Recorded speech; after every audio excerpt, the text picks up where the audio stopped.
अस्सलाम वालेकुम स्टूडेंट्स, कैसे हैं आप सब लोग। I hope everyone will be fine. Okay, आज हम इस्लामियत का बाकी जो हमारा रीडिंग का रह गया था वो करेंगे और आंसर क्वेश्चन करेंगे।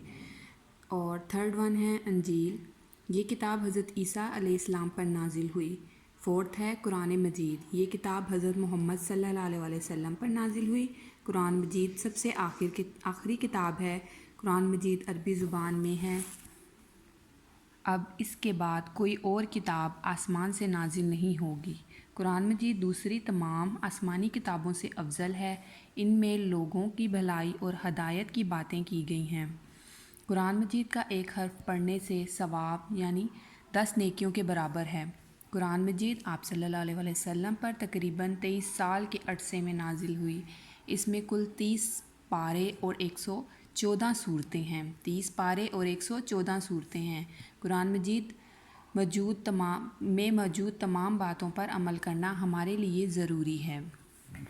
ओके, अब हम सवाल जवाब करते हैं। इसका पहला क्वेश्चन है हमारे पास, 4 मशहूर आसमानी किताबों के नाम लिखें। हमने इसकी 4 मशहूर किताबें कौन सी पढ़ी थी? तौरात फर्स्ट वन, सेकंड वन ज़बूर, थर्ड वन अंजीर, फोर्थ वन कुरान मजीद। नेक्स्ट सवाल है हमारा, आसमानी किताबों में सबसे अफजल किताब कौन सी है? सबसे अफजल किताब कौन सी है? जो है कुरान मजीद। और मेन बात इसकी है हज़रत मोहम्मद पे नाजिल हुई। हज़रत मोहम्मद हमारे आखिरी नबी हैं। ये आखिरी किताब थी।